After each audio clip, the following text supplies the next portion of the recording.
Shalom, salam sejahtera bagi kita semuanya, saudara-saudaraku. Bagaimana kabar kita saat ini? Masih tetap luar biasa dan pasti semangat Roh Kudus masih menyala-nyala dalam hidup kita. Saudara-saudaraku, kita di akhir minggu ini bersekutu kembali bersama dengan Tuhan dalam ibadah yang sederhana ini dengan mendengarkan dan merenungkan firman Tuhan untuk kita. Karena itu mari kita persiapkan hati kita, jiwa kita untuk itu. Mari kita bersatu dalam doa. Kita segala puji syukur kami sampaikan kepadamu Tuhan Bapa di sorga, yang telah memberkati kami, yang telah memberikan kepada kami segala karunia-karunia yang membuat kami semakin yakin melangkah ke depan ini Tuhan, bahwa Tuhan selalu memegang tangan kami dan kami pasti bisa melaluinya dengan indah bersama dengan Engkau. Firman-Mu juga menjadi pelita bagi kehidupan kami. Oleh sebabnya Tuhan, saat ini kami mau mendengarkan firman-Mu. Berkati kami ketika mendengarkan firman-Mu, agar firman-Mu itu tetap menjadi pelita bagi hidup kami Tuhan. Itu kami butuhkan. Terima kasih Tuhan. Amin. Saudara-saudara yang terkasih dalam Kristus Yesus, firman Tuhan untuk kita pada hari ini ada tertulis dalam surat Rasul Paulus yang pertama kepada jemaat di Korintus pasal 9 ayat 13. 1 Korintus 9 ayat 13, demikian firman Tuhan. Tidak tahukah kamu bahwa mereka yang melayani dalam tempat kudus mendapat penghidupannya dari tempat kudus itu, dan bahwa mereka yang melayani mezbah mendapat bahagian mereka dari mezbah itu. Demikian firman Tuhan.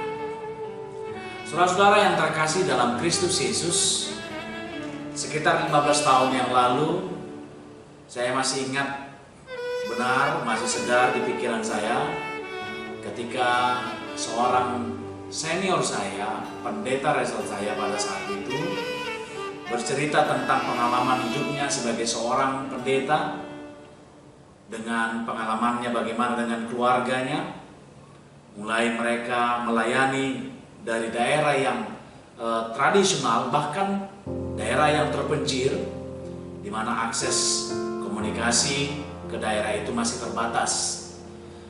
Bahkan beliau bercerita bagaimana dia harus melayani gereja cabangnya atau gereja pagaran, ya, sampai ke pedalaman yang di mana akses jalan masih jalan setapak, yang jarak tempuhnya bisa memakan waktu 3 hari kalau cuacanya mengizinkan, cuacanya mendukung.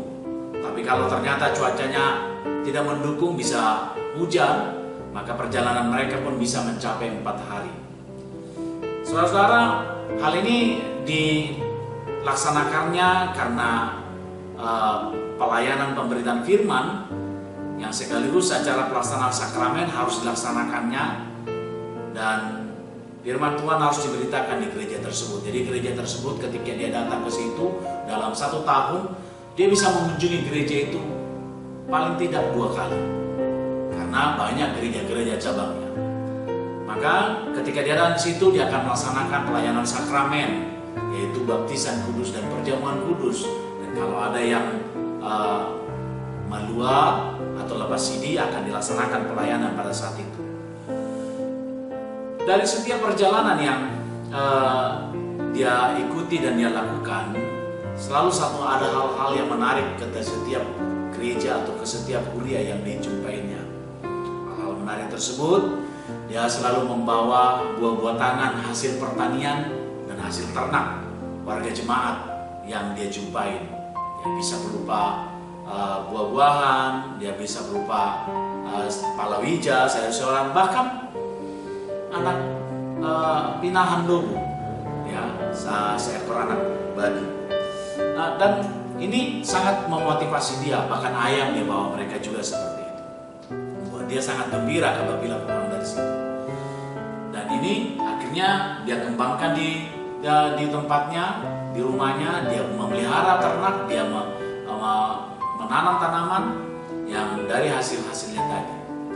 Saudara-saudara, yang membuat saya semakin termotivasi melayani justru dari beliau yang punya pengalaman pelayanan sangat menarik. Beliau mengatakan bahwa Tuhan akan mencukupkan segala kebutuhannya. Tuhan akan mencukupkan segala kebutuhan mereka. Padahal kalau dipikir-pikir, belanjo yang mereka terima pada saat itu adalah 1 kali padi dari setiap jemaat itu untuk 1 tahun. Jadi itu yang mereka terima. Jadi dari kalau rumahnya gereja pagarannya membawa belanjo, dia tidak berupa duit, tidak berupa nilai rupiah, dan itu diberikan setelah panen, hanya sekali dalam 1 tahun panen pada saat itu katanya. Dan pada saat itu saya bertanya kepada beliau ketika dia bercerita seperti itu, bagaimana caranya Amang dan Inang memenuhi kebutuhan hidup dengan belanjo seperti itu. Saya katakan, dengan anak 6 orang, belum lagi biaya sekolah mereka. Beliau hanya tersenyum. Beliau mengatakan, iman saya mengatakan bahwa Tuhan akan memenuhi kebutuhan hidup mereka sehari-hari. Dan beliau yakin bahwa apa yang dilaksanakannya adalah untuk kemuliaan Tuhan. Maka Tuhan tahu apa yang akan diperbuatnya untuk dirinya dan keluarganya. Saudara-saudara, saya selalu mengatakan dan memberikan kesaksian itu juga, dan terbukti anak-anak beliau secara pendidikan dapat menyelesaikan pendidikan perguruan tinggi. Bahkan kehidupan mereka saat ini sangat terberkati. Saya ingat sekali anaknya, yang saya tahu ada 2 orang dokter. Dan sekalipun nama beliau, nama pendeta resort itu, senior saya itu, tidak menyelesaikan pelayanannya sampai ke masa pensiun, karena sebelum usia 60 beliau meninggal dunia. Saudara-saudara yang terkasih dalam Yesus Kristus, itu pengalaman cerita yang sangat-sangat inspiratif. Dan bahkan ketika saya merenungkan firman Tuhan ini, saya mengingat beliau tentang ini. Dan saya melihat dan saya mengingat dan mengatakan ini persis apa yang dirasakan oleh Amang Pendeta tersebut. Bahwa dia mengatakan Tuhan tahu apa yang akan dilengkapinya dalam kebutuhannya. Tuhan tahu apa yang harus diperbuatnya kepada para hambanya yang melayani di tempat kudus dan di mesbahnya. Saudara-saudara, firman Tuhan hari ini yaitu tentang renungan kita dengarkan. Paulus mau menjawab tuduhan-tuduhan orang-orang saat itu yang mengatakan bahwa Paulus sedang memanfaatkan pemberitaan Injil untuk kepentingannya sendiri, atau Paulus dikatakan mengeksploitasi Injil untuk kepentingannya, untuk kekayaannya. Karena dia tidak lagi dipakai oleh Sanhedrin, bahkan dia tidak lagi memiliki mata pencarian, katanya, sampai akhirnya mengatakan dari mana caranya dia dapat hidup kalau dia tidak menjual itu, katanya, menjual kebenaran Injil itu. Sehingga mereka meragukan kerasulan Paulus dan mengatakan Paulus itu tidak benar sebagai rasul. Tetapi Paulus membela dirinya dan bahkan memberikan jawab, mengatakan pada ayat 4, kalau kita baca nanti pada ayat 4, dia mengatakan, tidakkah kami mempunyai hak untuk makan dan minum? Saudara-saudara, Paulus mengatakan bahwa setiap orang yang melayani di tempat kudus dan akan mendapat penghidupan dari tempat kudus tersebut. Artinya, penghidupan yang dimaksud ini bukan jasa. Bukan jasa yang dimaksud di sini. Kalau orang-orang pada saat itu memikirkan itu adalah jasa, tidak. Tetapi penghidupan, pemeliharaan hidup. Ya. Karena apabila jasa, maka kan ada standarnya. Ya, standar yang telah ditetapkan. Tetapi saudara-saudara, yang dibicarakan di sini lebih daripada itu, yang kalau dikatakan terwujud. Karena kenapa? Bahkan bisa lebih dari yang diperolehnya atau yang diterimanya, atau mungkin kurang. Itu sebabnya dikatakan pelayanan Tuhan itu tidak pelayanan seseorang terhadap Tuhan, baik yang berada di mesbah Tuhan, yang ada di rumah Tuhan, yang ada di tempat kudus Tuhan, tidak dapat diukur dari sebuah jasa. Dia akan hidup dari itu, tapi bukan jasa halnya. Karena itu orang-orang yang melayani Tuhan akan diperhatikan oleh Tuhan. Itu harus kita garis bawahi. Orang-orang yang melayani Tuhan dimanapun dia melayani Tuhan akan diperhatikan Tuhan. Tidak harus berada di gereja, tidak harus berada di altar, di tempat kudus. Ketika kita melayani Tuhan dengan dunia pekerjaan kita, ingatlah Tuhan pasti memperhatikan hidup kita. Tuhan akan memberikan penghidupan kepada kita. Itu sebabnya Paulus mengatakan penghidupan. Kalau kita lihat dalam kamus bahasa besar bahasa Indonesia, artinya pemeliharaan hidup. Ya, kalau lebih luasnya lagi, bagaimana orang bisa dapat bertahan hidup dalam hidup sehari-hari. Berarti ada pemeliharaan, ada yang mencukupinya. Atau dalam bahasa Inggris dikatakan live of the things of the temple, artinya hidup dari hal-hal tempat kudus.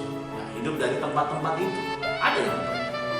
Karena itu saudara-saudara yang terkasih dalam Yesus Kristus, melalui renungan ini kita diajak untuk tidak takut melayani Tuhan dimanapun. Ya, karena kita akan selalu diberkati Tuhan. Dan ingatlah, ketika kita melayani Tuhan, apakah ke dalam dunia pekerjaan kita, apakah kita sebagai panitia, apakah kita sebagai pelayan-pelayan Tuhan yang lainnya, ingatlah bahwa Tuhan akan melengkapi kehidupan kita. Ya, karena tempat kudus itu tidak lagi dalam arti sempit di gereja.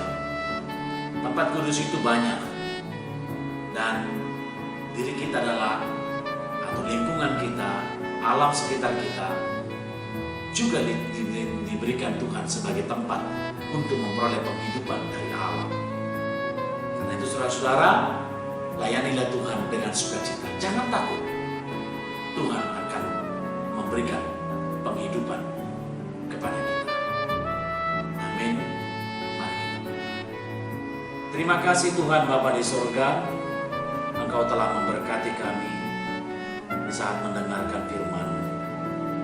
Kami percaya melalui firman-Mu kami semakin memiliki kekuatan bekal untuk menjalani kehidupan ini. Kami percaya kami selalu bersama dengan Engkau. Kami yang melayani Engkau Tuhan, Engkau pasti melengkapi kebutuhan kami. Karena itu pakailah kami Tuhan untuk rencana, dan kami percaya Engkau pasti melengkapi kebutuhan kami. Hanya dalam Kristus Yesus kami berdoa dan mengucap syukur kepada